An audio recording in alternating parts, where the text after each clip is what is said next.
প্রিয় দর্শক, আপনারা যারা চিচিঙ্গা চাষ করবেন ভাবছেন, আপনাদের জন্য এই ভিডিওটি দেখেন। আমাদের চিচিঙ্গা চাষ করতে গেলে আমাদের সর্বপ্রথম দরকার একটি সুস্থ সবল চিচিঙ্গা চারা। আর এমন সুন্দর কোয়ালিটিফুল সুস্থ সবল একটি চারা কীভাবে তৈরি করবেন তা জানতে হলে এই ভিডিওটি আপনার জন্য। প্রিয় দর্শক, সম্পূর্ণ ভিডিওটি মনোযোগ সহকারে দেখবেন। আমরা বীজের ফুটলিটা খুলে নিচ্ছি। আজ থেকে 3 দিন আগে এই ফুটলির মধ্যে বীজগুলো সুন্দর করে বেঁধে রেখে দিয়েছিলাম। দেখেন আলহামদুলিল্লাহ আমাদের বীজগুলোতে গ্যাস চলে এসেছে। 80% জার্মিনেশন হয়ে গেছে, বাকিগুলো চলে আসবে ইনশাল্লাহ। যদিও চিচিঙ্গার বীজ একটু জার্মিনেশন হতে দেরি হয়। এই পর্যায়ে এসে আমরা মাটি প্রস্তুত করে নিব। সর্বপ্রথমে আমরা কিছু ভালো মাটি নিয়ে নিলাম। এরপর আমরা জৈব সার মিক্স করব। দেখুন এগুলো হচ্ছে শুকনো গোবরের গুঁড়ি। আমরা জৈব সার মিক্স করে নিচ্ছি। এখানে 2 ভাগ মাটি 1 ভাগ জৈব সার, শুকনো গোবরের গুঁড়ি আর কি দিলে ভালো হয়। আমরা ভালো করে শুকনো গোবরের গুঁড়িগুলো মিক্স করে নিচ্ছি। এরপর আমরা এখানে দিয়ে দিব দানাদার কীটনাশক। এগুলো হচ্ছে দানাদার কীটনাশক। আমরা পরিমাণ মতো দানাদার কীটনাশক উপর দিয়ে ছিটিয়ে দিব। আমরা পরিমাণ মতো দানাদার কীটনাশক নিয়ে নিব, এরপর ছিটিয়ে দিব। পরিমাণ মতো কীটনাশক আমরা ছিটিয়ে দিচ্ছি।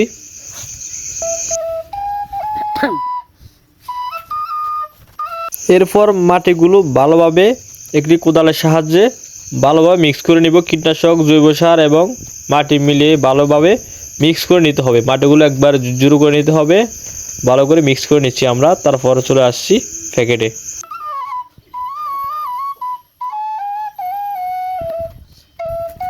আমাদের প্যাকেটে মাটি ফুরানো হচ্ছে। দেখেন মাটিগুলো ফুরিয়ে নিচ্ছি একে একে।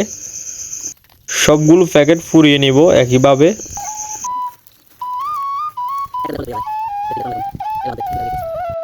আমাদের বেশ অনেকগুলো প্যাকেট ফুরানো হয়ে গেছে। দেখেন আরও প্যাকেট ফুরানোর কাজ চলতেছে।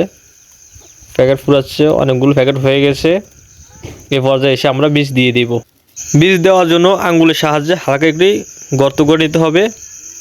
দেখুন আঙ্গুলের সাহায্যে ছোট ছোট একটি করে গর্ত করে নিচ্ছি, সামান্য ডিপ করে, আধা ইঞ্চি পরিমাণ। এরপর বীজের যে গ্যাসটি আছে সেটিকে নিচের দিকে দিয়ে বীজটি রোপণ করে দিব। মনে রাখতে হবে আমাদের বীজের গ্যাসটি যেন নিচের দিকে থাকে, কারণ এটা হচ্ছে শিকড়, শিকড়টা নিচে চলে যাবে।